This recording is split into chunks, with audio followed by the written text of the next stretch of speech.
মদিনার সাহাবীদের মধ্যে সবচাইতে গরীব সাহাবী ছিলেন সাইয়েদনা বেলাল রাদিয়াল্লাহু তাআলা আনহু। নিজের লজ্জাস্থান ঢাকার কাপড়টা ছাড়া তার কাছে দ্বিতীয় কোনো কাপড় ছিল না।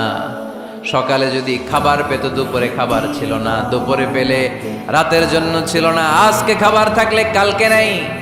মদিনার সবচাইতে গরীব সাহাবী বেলাল রাদিয়াল্লাহু তাআলা আনহু, লজ্জাস্থান ঢাকার জন্য শুধু একটা জামা ছিল, গায়ে দেওয়ার মতো কোনো জামা নাই। এই সাহাবীর মতো গরীব কোনো সাহাবী মদিনার জমিনে নাই। এই বেলাল রাদিয়াল্লাহু তাআলা আনহুকে বিশ্বনবী ডেকে বললেন, ইয়া বেলাল আনফিক ইয়া বেলাল লা তাখশা মিন যিল আরশি ইকলালা। ও বেলাল, আল্লাহর রাস্তায় দান করো, কারণ আমার আল্লাহর ধনভাণ্ডারের কমতি নাই।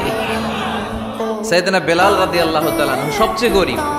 শুনতেছেন, বুঝতেছেন? সবচেয়ে গরীব। ডাউন পার্টটা ঢাকার মতো একটা গার্মেন্ট ছিল, একটা কাপড়, এটা পেঁচায় আসতো, নামাজ পড়তো। গায়ে রাখার মতো কোনো জামা নাই, আর খাবার দাবার টাকা পয়সা বলতে নাই। ওই সাহাবীরে বিষ্ণু ইসলাম বললেন, আনফিক বেলাল, বেলাল তুমিও দান করো, তুমিও দাও, দানের হাতকে প্রশস্ত করে দাও। আনফিক ইবনা আদম উনফিক আলাইক, এ বানি আদম দাও, দিলে আমি তোমারে দেব। কেজির এটা হুজুরে দিয়ে দিলাম, এরপরে কেউ আমার 20 কেজি দিলে ওইটা ধরবো, ওইটা আবার আরেকজনরে দিব, এরপরে আরেকজন 30 কেজি দিলে ওইটারে ধরবো। কথা বলেন, কথা বলেন, কথা বলেন। এজন্য আল্লাহ বললেন, ইনফিকুনা ফিস সাররাই ওয়াদ দাররা।